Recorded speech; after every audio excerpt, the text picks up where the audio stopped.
नमस्कार, मेरा नाम सुसन्ना इक्का है और आज की इस वीडियो में मैं आप लोगों को कुछ ऐसे वचन बताने के लिए जा रही हूँ। 10 ऐसे वचन जिसे आप प्रार्थना में अंगीकार कर सकते हैं, बोल सकते हैं। क्योंकि जब आप कन्फेशन प्रेयर करते हैं, प्रार्थना में अंगीकार करते हैं, तो आप अपने इच्छा से जो भी आपके मन में आता है उन शब्दों को बोलते हैं।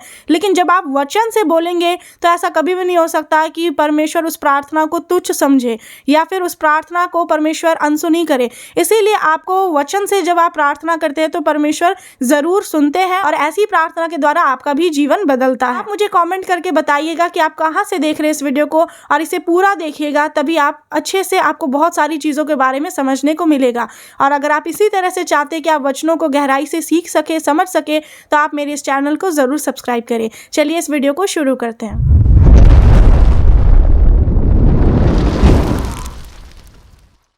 तो सबसे पहले मैं आपको बताना चाहती हूँ कि जब आप प्रार्थना करने के लिए परमेश्वर की उपस्थिति में जाते हैं तो आपको क्या लगता है कि आपके जीवन में जो कुछ भी परेशानी चल रहा होता है, जो भी बीमारी, दुख, तकलीफ होता है, सब कुछ जाकर के आप परमेश्वर के सामने जाकर के रख देते हैं। लेकिन आप रख तो देते हैं, आपको ये नहीं पता कि सबसे पहला तरीका क्या है प्रार्थना करने का। क्योंकि जब आप गलत तरीके से प्रार्थना करते हैं, गलत तरीके से परमेश्वर को पुकारते हैं, तो वैसी प्रार्थना स्वर्ग तक नहीं पहुँचती है।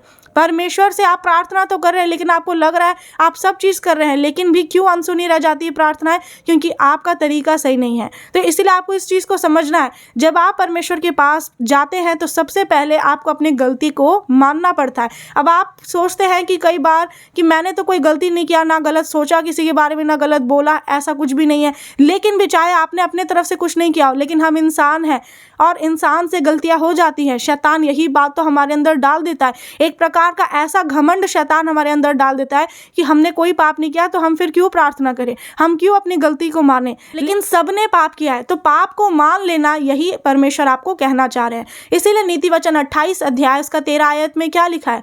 प्रोवर्ब्स चैप्टर 28 वर्स 13, जो अपना अपराध छिपा रखता है उसका कार्य सफल नहीं होता, परंतु जो उनको मान लेता और छोड़ भी देता है उस पर दया की जाएगी। आमीन। इसका मतलब है कि अगर आप अपने पाप को छुपा करके रख रहे हैं, आपके जीवन में कोई ऐसा गुप्त पाप है, कोई ऐसा सीक्रेट सिन है जिसे आप और सिर्फ परमेश्वर को पता है और कोई इंसान नहीं जानता, तो आप सोच नहीं सकते कि आप कोई भी काम करेंगे वो कभी सफल होगा। ऐसा कभी भी नहीं होगा। क्यों? क्योंकि आपने अपने पाप को छुपा करके रखा है। आप उसे परमेश्वर के दासों के सामने मान सकते हैं, बता सकते हैं, ताकि वो आपके लिए प्रार्थना करे और आप उस चीज़ से आज़ाद हो सके, आप उस चीज़ से बाहर निकल सके। या फिर आप परमेश्वर के सामने जाकर के सबसे पहले सच्चा पश्चाताप करें। क्योंकि जब आप इस तरह से अपनी गलती को मानते हैं और घमंड नहीं रखते अपने अंदर, या फिर अपने अंदर कोई ऐसा जलन या बैर भाव नहीं रखते किसी के प्रति, और आप दूसरों को दोष देना छोड़ करके आप सिर्फ अपनी गलती पर, अपने आप पर ध्यान लगाते हैं कि आप अपना क्या सुधार ला सके, तब ऐसे परिस्थिति में परमेश्वर जरूर आपके गुनाहों को क्षमा करते हैं। क्यों? क्योंकि परमेश्वर आपके अंदर को देखते हैं कि आपने अपनी गलती को माना है। तो सबसे पहला काम आपको क्या करना है? अपनी गलती को मानना है, और तभी जाकर के आपका काम भी सफल होगा। आप जो कुछ करेंगे वो आपका आशीषित होगा और परमेश्वर की दया आपके ऊपर होगी। अब परमेश्वर की दया आपके ऊपर से कब हट जाती है? जब आप पाप करते हैं, क्योंकि पाप ही है जो आपको परमेश्वर से दूर कर देता है। आप नहीं सोच सकते कि आप पाप का भी जीवन व्यतीत करेंगे और परमेश्वर का काम भी करेंगे, दोनों काम साथ में नहीं हो सकता है। आपको नशा को छोड़ना पड़ेगा, आपको बुरी आदतों को छोड़ना पड़ेगा, तभी आप परमेश्वर में आगे बढ़ सकते हैं। अब मैं आपको बताना चाहती हूँ 10 वचन। यहाँ से मैं शुरू करती हूँ बताना, आपको ये लिखते रहना है, या फिर आप इस वीडियो में स्क्रीनशॉट भी ले सकते हैं और बाद में उसे लिख सकते हैं। क्योंकि सबसे पहला गलती मानने के बाद आपको जो किस तरह का गलती आपको मानना है, जैसे गलती भी आपने बहुत कुछ किया होगा, लेकिन कुछ ऐसे जो अनजान रह जाते हैं गलतियां आपसे, क्योंकि आपको लगता है कि आपने सब कुछ तो मान लिया, आपने झूठ बोला, गलत बोला, वो सब कुछ को मान लिया, लेकिन फिर भी कुछ ऐसे पाप है जो आप नहीं मान पाते, लेकिन आप वो रोज़ाना उन गलतियों को करते हैं। तो सबसे पहला उसमें आ जाता है दोष लगाना। जब आप किसी पर दोष लगाते हैं, उस विषय में परमेश्वर क्या कहते हैं, चलिए वचन से जानते हैं। मत्ती 7 अध्याय उसका 1 आयत, मैथ्यू चैप्टर 7 वर्स 1, दोष मत लगाओ कि तुम पर भी दोष ना लगाया जाए। आमीन। इसका मतलब है कि आपको किसी पर दोष लगाना ही नहीं है। किसी भी बात में किसी को आप ब्लेम मत करिए कि इसके वजह से मैंने ये काम किया, अगर ये ऐसा नहीं करता तो मैं ये भी नहीं करता, इसी वजह से मैं परेशानी में पड़ा, इसने ऐसा किया वैसा किया। जब आप इस तरह से दूसरों को दोष देते रहते हैं तो आप ये भी जान लीजिए कि वो भी समय आएगा जब लोग भी आपके ऊपर दोष लगाएंगे, लोग आपको भी गलत ठहराएंगे। चाहे आप सही भी होंगे लेकिन भी लोग आपको गलत कहेंगे, आपके ऊपर दोष लगाएंगे, क्योंकि एक समय पर आपने भी दोष लगाया। चाहे आप सही है गलत है कोई बात नहीं, कोई इंसान कुछ भी कर रहा है, आपका अधिकार नहीं बनता किसी पर भी दोष लगाने का। लेकिन यहाँ पर आप क्या करते हैं कि बहुत सारे ऐसे आपके जीवन में परिस्थितियाँ आ जाती है जिसमें कि आप ना चाहते हुए भी दोष लगा ही देते हैं। तो इसीलिए आपको इस गलती के लिए माफ़ी मांगना है परमेश्वर से। तो पहला यही है कि आपको जो दोष दिया है किसी पर, तो उसके लिए परमेश्वर से माफ़ी मांगना है। अब दूसरा क्या है? क्रोध। जो आप क्रोध करते हैं, गुस्सा करते हैं, जो आपके अंदर एंगर है, इस चीज़ के लिए भी आपको परमेश्वर से माफ़ी मांगना पड़ेगा। आप इन छोटी छोटी बातों को इग्नोर नहीं कर सकते कि ये चीज़ को हटा दो, गुस्सा तो सबको आता है, ऐसा नहीं है। गुस्सा सबको तो आता है, लेकिन आपको अपने आप को परमेश्वर में मजबूत करना है, पवित्रताई में चलना है, तभी आप परमेश्वर में बढ़ सकते हैं, परमेश्वर में बने रह सकते हैं। तो इसीलिए अगर आप ऐसा नहीं करेंगे, इन छोटी छोटी चीज़ों को अपने अंदर से दूर नहीं करेंगे, ख़त्म नहीं करेंगे, अपने गलतियों को नहीं मानेंगे, तो आप कभी भी खराई से परमेश्वर के पीछे नहीं चल पाएंगे, आप डगमगा जाएंगे। इसलिए काफ़ी लोग परमेश्वर से दूर हट जाते हैं, वो भटक जाते हैं। तो इसीलिए आपको इस चीज़ को समझना है। अब मैं आपको वचन बताती हूँ जो क्रोध को लेकर के है। इफिसियों 4 अध्याय उसका 26 आयत, Ephesians chapter 4 verse 26 लिखा है, क्रोध तो करो परंतु पाप मत करो, सूर्यास्त होने तक तुम्हारा क्रोध ना रहे और ना शैतान को अवसर दो। आमीन। इसका मतलब है कि परमेश्वर ने कह दिया कि क्रोध तो करो। अब इसका मतलब ये नहीं कि लोग इस पॉइंट को ये समझ लेते कि हम गुस्सा कर सकते हैं, ऐसा नहीं है। गुस्सा करने के लिए परमेश्वर ने कहा है, लेकिन पाप नहीं करना है। अब यहाँ पर जब आप गुस्सा करते हैं तो क्या होता है? आप मन में पहले ही गलत सोच लेते हैं, दूसरे को भी मुंह से गलत बोल देते हैं, दोष लगा देते हैं, गलत शब्द मुंह से बोल देते हैं, बहुत सारी चीज़ें ऐसे कर देते हैं जो आपको नहीं करना चाहिए गुस्सा करने के वक्त। और इसीलिए गुस्सा जब आप करते हैं तो पाप तो हो ही जाता है। कोई ऐसा इंसान नहीं है कि गुस्सा करे और पाप ना हो। तो सही जगह पर अगर आप गुस्सा करते हैं, सही काम के लिए, किसी को सिखाने के लिए, अपने बच्चों को सिखाने के लिए, वो सही है। लेकिन अगर आप गलत जगह पर गुस्सा करते हैं, बिना मतलब का आपको हर बात में गुस्सा ही आता है, आप बहुत ज़्यादा अग्रेसिव हो जाते हैं, तो ये सही नहीं है। ये शैतान आपके अंदर डाल रहा है गुस्सा, और इसीलिए ये जो क्रोध की आत्मा है, ये स्पिरिट ऑफ एंगर, इसे आपको अपने अंदर से बाहर निकालना पड़ेगा। अपनी गलती को मानना पड़ेगा कि जो मैंने क्रोध किया है किसी के भी प्रति, उसे परमेश्वर माफ़ करे। इस तरह से आपको अपने इस गलती को कि किसी पर भी अगर छोटी सी बात में भी अगर गुस्सा किया है तो परमेश्वर माफ करे। अब अगला है, आप जो शपथ खा लेते हैं ना चाहते हुए भी। शपथ एक बहुत बड़ी चीज़ है जो कि आपके नज़र में तो छोटा सा बात होगा कि आप थोड़ी सी बात में बोल देते हैं कि मैं गॉड का प्रॉमिस करता हूँ कि मैं ये काम को करूँगा। और गॉड प्रॉमिस मतलब हर चीज़ में आप प्रॉमिस करते हैं, एक ओथ लेते हैं, एक शपथ लेते हैं। तो ये सारी चीज़ें आपको नहीं करना है। क्यों? उसका कारण बाइबल से जानेंगे। मत्ती 5 अध्याय उसका 33 से 37 आयत, मैथ्यू चैप्टर 5 वर्सेस 33 to 37। फिर तुम सुन चुके हो कि पूर्व काल के लोगों से कहा गया था, झूठी शपथ ना खाना परंतु प्रभु के लिए अपनी शपथ को पूरी करना। क्या लिखा हुआ है कि झूठी शपथ आपको नहीं खाना है। आप लोगों को मजाक मजाक में या फिर सीरियसली भी आप क्या बोल देते हैं कि मैं ये पक्का ये काम को करूँगा, मैं शपथ लेता हूँ ये करूँगा, गॉड प्रॉमिस, मैंने ऐसा नहीं किया है, मैंने ऐसा वैसा नहीं किया। आप गॉड का नाम, आप परमेश्वर यहोवा का नाम व्यर्थ में ले लेते हैं, जो कि व्यर्थ में नहीं लेना, और साथ ही शपथ भी नहीं खाना है। आप उस काम को जब आप कर ही नहीं सकते पूरा, तो आप क्यों बोल रहे हैं कि वो आप करेंगे, वो भी परमेश्वर का नाम को लेकर के, और वो भी शपथ खा रहे हैं। आगे देखिए वचन में क्या लिखा है, परंतु मैं तुमसे यह कहता हूं कि कभी शपथ ना खाना, ना तो स्वर्ग की क्योंकि वह परमेश्वर का सिंहासन है, ना धरती की क्योंकि वह उसके पांव की चौकी है, ना यरूशलेम की क्योंकि वह महाराजा का नगर है। मतलब कि शपथ तो आप बहुत सारी चीज़ों का खाते ही होंगे, अपने मम्मी का खा लिया या फिर अपने पापा का, अपने बच्चों का, भाई बहनों का, लेकिन आपको स्वर्ग का शपथ बिल्कुल भी नहीं खाना है, ना इस पृथ्वी का और ना ही आपको यरूशलेम का। क्यों? क्योंकि वो महाराजा का नगर है, वहाँ पर यीशु मसीह पैदा हुए। तो इसीलिए ये चीज़ों का तो शपथ बिल्कुल खाना ही नहीं है, बल्कि परमेश्वर ने ये कह दिया कि आपको शपथ ही नहीं खाना है, चाहे वो कोई भी चीज़ का हो। आपको ये बोलना ही नहीं है कि मैं इस चीज़ को शपथ खाता हूँ, ये करूँगा, शपथ अब से लेता हूँ कि अब से ये करूँगा, ये नहीं करूँगा, ये चीज़ करना ही नहीं है। आपको जो करना वो करे, जो नहीं करना वो ना करे, लेकिन शपथ ना खाए। आगे इस विषय में और परमेश्वर क्या कह रहे हैं, अपने सिर की भी शपथ ना खाना, क्योंकि तू एक बाल को भी ना उजाला ना काला कर सकता है, परंतु तुम्हारी बात हाँ कि हाँ या नहीं कि नहीं हो, क्योंकि जो कुछ इससे अधिक होता है वह बुराई से होता है। इसका मतलब है कि आप अपने सिर की भी शपथ नहीं खा सकते। आज जब कोर्ट में जाते हैं आप, जो अदालत होता है वहाँ पर जब आप जाते हैं, पहले ही शपथ दिलाया जाता है कि आप शपथ खाए कि आप झूठ नहीं बोलेंगे, लेकिन वहाँ पर होता क्या है, तब भी लोग झूठ बोलते हैं, सच कोई भी नहीं बोलता है। तो ऐसे जगहों पर तो सबसे ज़्यादा झूठ बोला जाता है, वो भी शपथ खा करके। लेकिन आप ये नहीं जानते कि आप इस चीज़ को हल्के में ले रहे हैं, पर ये काम करके भी आप परमेश्वर के दृष्टि में अपराधी गिने जाते हैं। तो आपको कोई भी ऐसा काम नहीं करना है जो परमेश्वर की दृष्टि में घिनौने काम हो, जिससे परमेश्वर आपको माफ़ ना करे। आपको अपनी हर एक गलती को मानना है। तो इसीलिए आपकी बात कैसी होनी चाहिए, हाँ की हाँ, नहीं कि नहीं। अगर आपको कोई बोले कि आप मेरे इधर आएंगे, या फिर आपको कोई बोले कि क्या आप इस काम को करेंगे, आपको नहीं करना है तो सीधा मना कर दीजिए। लेकिन आपको कोई एक्सक्यूज़ भी नहीं देना है कि क्यों नहीं, ये वो शपथ खाना। इसीलिए जब आपकी बात जब हाँ से ज़्यादा हो जाती है या फिर नहीं से ज़्यादा, कि ऐसा अगर जब आप आंसर देते हैं कि हाँ मैं करूँगा क्योंकि मैं ऐसा वैसा ऐसे करके जब आप लोगों को दिलासा देने के लिए शपथ खाते हैं, तो फिर क्या हो जाता है, आप गड्ढे में गिर जाते हैं, जो कि शपथ खाने के लिए परमेश्वर ने बिल्कुल मना किया है। तो अगर आपने अब तक किसी भी बात का शपथ खाया है जाने अनजाने में, तो आप परमेश्वर से माफ़ी मांगिए। उसके बाद आता है चिंता। चिंता आपके दिमाग में सबसे ज़्यादा रहता है। क्यों? क्योंकि हर इंसान किसी न किसी चीज़ को लेकर के चिंतित होता है। मेरे बच्चे की शादी कब होगी, मेरी पढ़ाई लिखाई मैं कैसे करूँगा, एग्ज़ाम में कैसे सफल होऊंगा, नौकरी कब लगेगी, मेरा घर कब बनेगा। बहुत सारे काम को लेकर के आप चिंतित रहते हैं, आपके माइंड में ये टेंशन रहता है, लेकिन इसे अपने अंदर से दूर कर दीजिए। क्यों? चिंता आपको गड्ढे में गिरा सकता है। जब आपको परमेश्वर ने मना कर दिया, वचन में क्या लिखा है, मत्ती 6:34 में, मैथ्यू चैप्टर 6 वर्स 34 लिखा है, कल की चिंता ना करो क्योंकि कल का दिन अपनी चिंता आप कर लेगा। आज के लिए आज ही का दुख बहुत है। आमीन। इसका मतलब है कि कल की तो सोचना ही नहीं है आपको कि कल क्या होने वाला है। आप पहले से ही प्लानिंग कर लेते हैं, पहले से ही एक योजना बना लेते हैं, कल मैं वहाँ पर जाऊँगा और कल मैं ये करूँगा वो करूँगा। आपको नहीं सोचना है।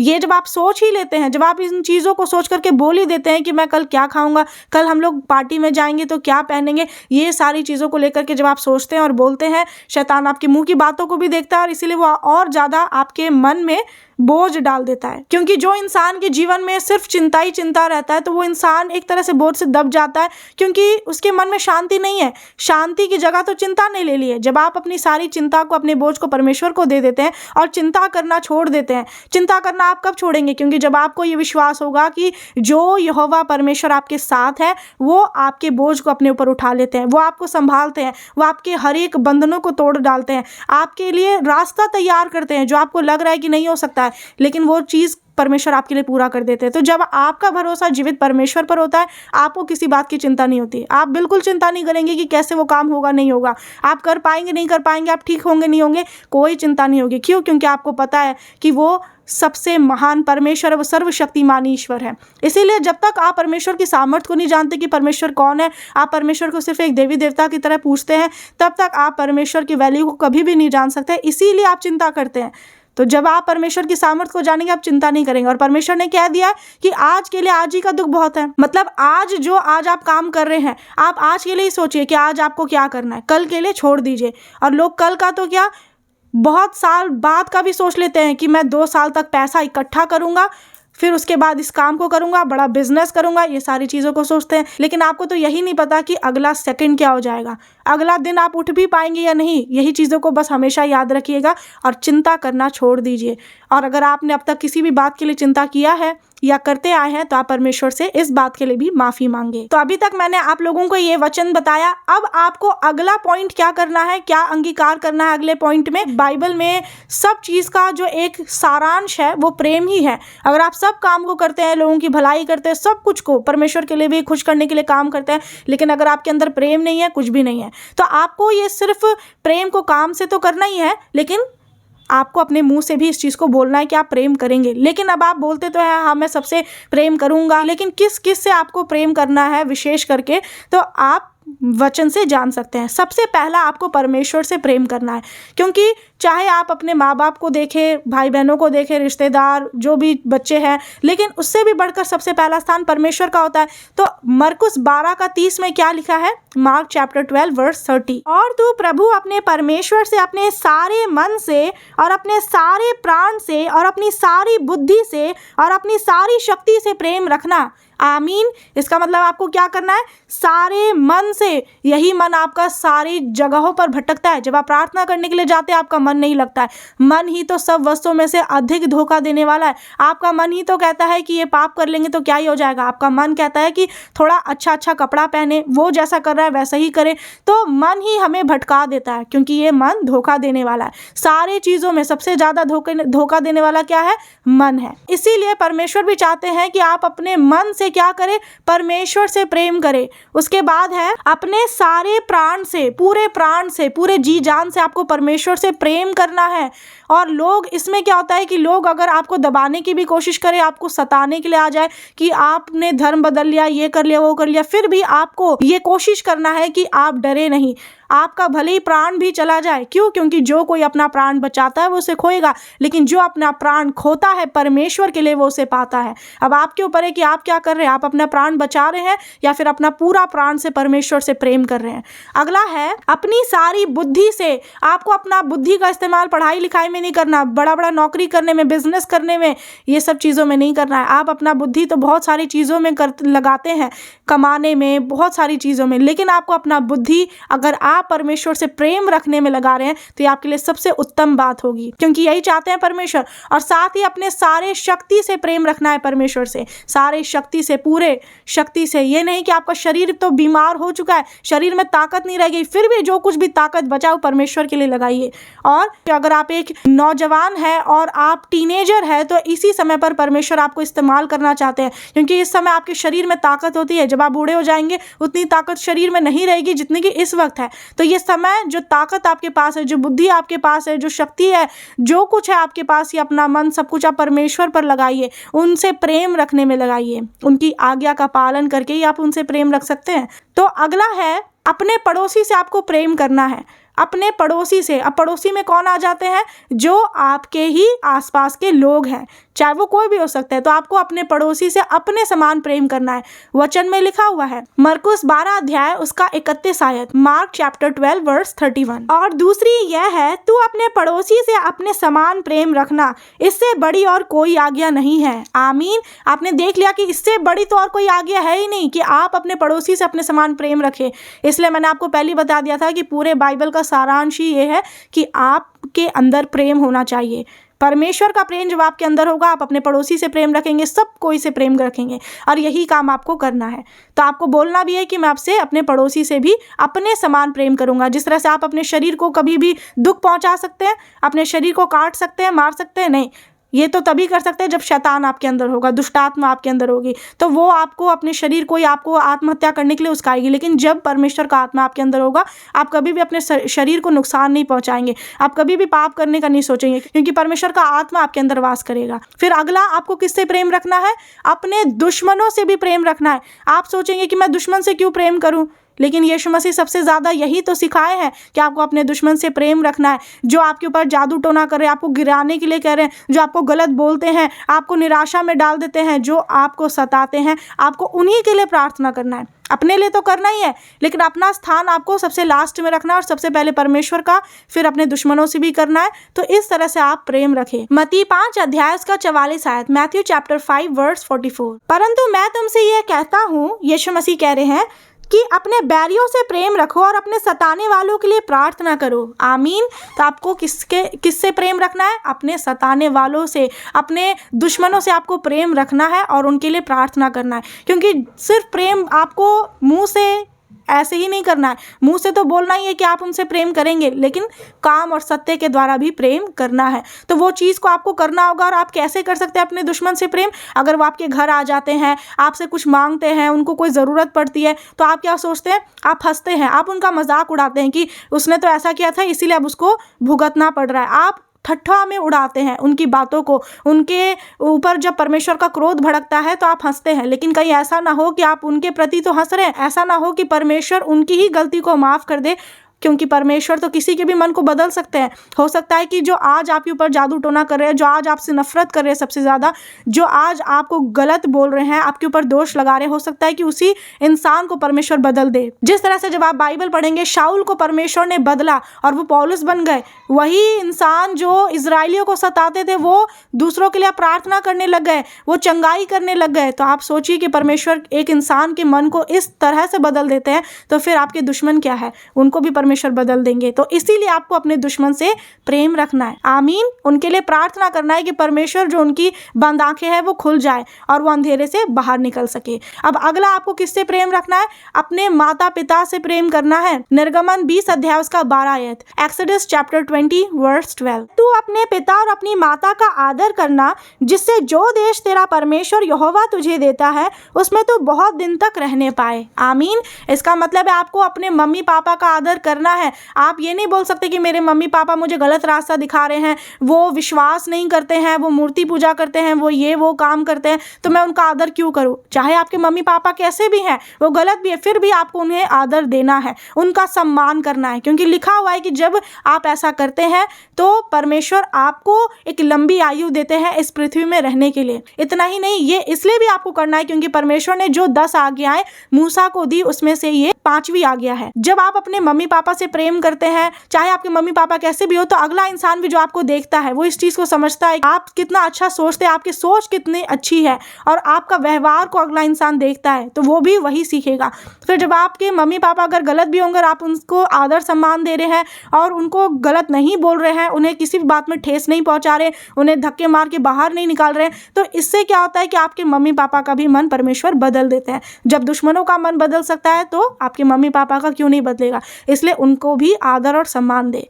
उसके बाद आपको किससे प्रेम करना है? पति पत्नी, जो अगर आपकी शादी हो चुकी है तो पति पत्नी को आपस में प्रेम करना है, हस्बैंड वाइफ को। क्यों? क्योंकि आज यही इस दुनिया में नहीं होता। आप कुछ समय के लिए शादी तो करते हैं, लेकिन आपको लगता है आप बहुत अच्छा जिंदगी इस दुनिया में जिएंगे, लेकिन इसका उल्टा हो जाता है। शैतान ऐसा आप लोगों के बीच में फूट उत्पन्न कर देता है कि आप एक दूसरे से नफरत करना शुरू कर देते हैं। आप मेल मिलाप से नहीं रहते, आप घर नहीं आते, आप दूर दूर रहते हैं, या फिर हो सकता है कि शादी होने के बावजूद आप क्या करते हैं, दूसरे पति या पत्नी के साथ रह जाते हैं, आप उनके साथ रहने लग जाते हैं, उनके साथ बातें करने लग जाते हैं। ये चीज व्यभिचार को उत्पन्न करता है और इसीलिए पति पत्नी में क्या हो जाता है, तलाक हो जाता है। लेकिन परमेश्वर जिसे जोड़ते हैं उसे कोई इंसान अलग नहीं कर सकता है और करना भी नहीं चाहिए। लोग आपको कुछ भी बोले कि आप तलाक ले लीजिए, नहीं, आपको मेल मिलाप से रहना है। आपके पति आपको कितना भी चिल्ला रहे हैं, आपको गलत बोल रहे हैं, वो गलत कर रहे हैं, आपकी पत्नी चाहे गलत कर रही है, दूर आपसे चली गई है, लेकिन भी आपको उनसे प्रेम रखना है। आप उनके प्रति कुछ भी गलत नहीं सोच सकते, ना कुछ गलत बोल सकते हैं। इफिसियों 5 अध्याय उसका 25 आयत में पढ़ेंगे क्या लिखा है, इफिशियंस चैप्टर 5 वर्स 25। हे पतियों, अपनी अपनी पत्नी से प्रेम रखो, जैसा मसीह ने भी कलीसिया से प्रेम करके अपने आप को उसके लिए दे दिया। आमीन। तो इसीलिए जिस तरह से यीशु मसीह ने कलीसिया से हम सब से प्रेम किया और हमारे लिए, हमारे पापों के लिए ही परमेश्वर ने अपने इकलौते पुत्र को कुर्बान कर दिया, बलिदान कर दिया, वैसे ही आपको जो पत्नियां हैं उन्हें पति का सम्मान करना है, उनसे प्रेम रखना है, क्योंकि पति पत्नी का सिर होते हैं। इसका मतलब ये नहीं कि पति अपने पत्नी को मार पीट कर सकते हैं, उनके साथ गलत व्यवहार कर सकते हैं, ऐसा नहीं करना है। दोनों को ही आपस में साथ में मेल प्रेम से रहना है, यही परमेश्वर हमें करने को आज्ञा देते हैं। उसके बाद लास्ट आपको किससे प्रेम करना है? अपने बच्चों से प्रेम करना है। आपके जो घर में बच्चे होंगे, चाहे वो किसी और के भी बच्चे हो सकते हैं, लेकिन जितने बच्चे हैं सभी से आपको प्रेम करना। आप ये नहीं सोच सकते कि बच्चे हैं, ये तो छोटा, ये इसको ये तो ना समझ है, ये कुछ नहीं कर सकता, इसको प्रार्थना सिखाने का, इसको चर्च ले जाने का कोई फायदा नहीं है,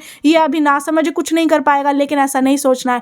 क्यों? क्योंकि बाइबल में परमेश्वर बच्चे के विषय में क्या कहते हैं? बच्चों को मेरे पास आने दो, उन्हें मना मत करो। और साथ ही जो मैं वचन आपको बताती हूँ, भजन संहिता 127 अध्याय उसका 3 आयत, साम चैप्टर 127 वर्स 3। देखो, लड़के यहोवा के दिए हुए भाग हैं, गर्भ का फल उसकी ओर से प्रतिफल है। आमीन। इसका मतलब है कि जो बच्चे होते हैं, जो लड़के होते हैं, यही बच्चे लोग परमेश्वर की ओर से दिए हुए आशीष होते हैं, परमेश्वर की ओर से एक गिफ्ट होते हैं माता पिता के लिए, एक परिवार के लिए। तो आप खुद सोचिए कि किसी भी परिवार में कोई बच्चे नहीं होंगे तो कैसा लगता है। ये तो वही लोग समझ सकते हैं जिनके कोई बच्चे नहीं नहीं है, जिनके कोई संतान नहीं है। आप में से होंगे बहुत से ऐसे लोग जिनके बच्चे नहीं हो रहे, लेकिन परमेश्वर जरूर आपको बच्चे की आशीष देंगे। आपको निराश नहीं होना है। और अगर आपके पास बच्चे हैं तो उनसे भी आपको अच्छा से व्यवहार करना है, उनको अच्छी शिक्षा देना है परमेश्वर में बढ़ने के लिए, गलत चीज़ों में नहीं। और आप उन्हें ये मत सोचिए कि वो बच्चे हैं तो परमेश्वर का काम नहीं कर सकते।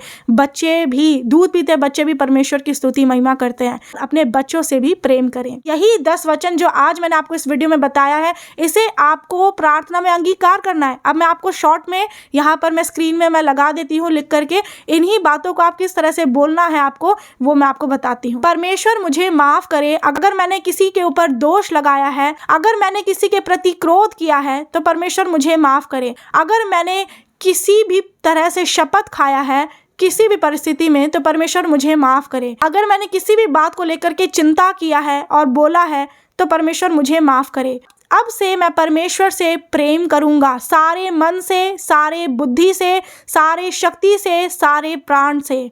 अब से मैं अपने पड़ोसी से अपने समान प्रेम करूंगा। मैं अपने दुश्मनों से भी प्रेम करूंगा।